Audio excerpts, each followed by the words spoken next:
Okay, quick update. We have 5 now. So, obviously she's new, and so is this one right here. Both does. She's actually in milk, but she's got such little milk that we're gonna let her just go dry. Um, Goats are kind of weird in a sense that they have all this forage, and yet they're here in my future garden area, and this is where I discard all their old hay that gets piled up just here, and I'm putting it in the garden area, to give it nitrogen and organic matter, because it's so sandy here. We need high organic matter in order to gain some moisture retention, because it's pretty loose and sandy here. Anyway, so I got all this forage for them, and they're just eating the scraps. I understand that that's kind of the way goats work. They like dry matter versus green forage, but I mean, you'd think they'd prefer the green versus the dry. But yep. Anyway, that's Phyllis.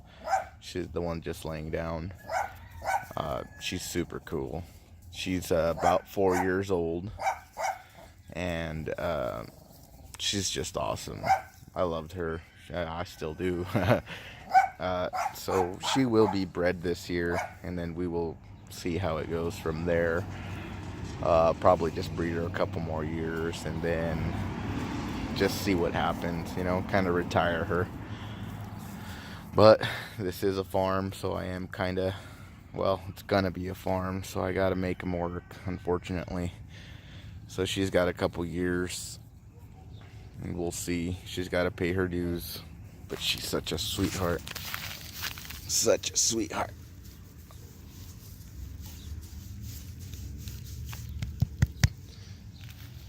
And then that over there is Murder Face. My wife doesn't like when I call her that, but she's got a goofy face. So if you get the reference on Murder Face, then you'll be laughing too. But anyway, her name is DeVito, because she's a little short and goofy looking. So her name is DeVito, like a famous person that's also short and goofy looking. But she's got blue eyes, and so does Phyllis here. She's got blue eyes, and so does Ethel over there. She's got blue eyes, and kind of a trait we want to carry here, just because we're going to be going after the backyard pet industry type deal. I mean, we got these girls for milk and to make a little bit of money on the side. Some people may not agree with that, but hey, it is what it is. It's how it rolls.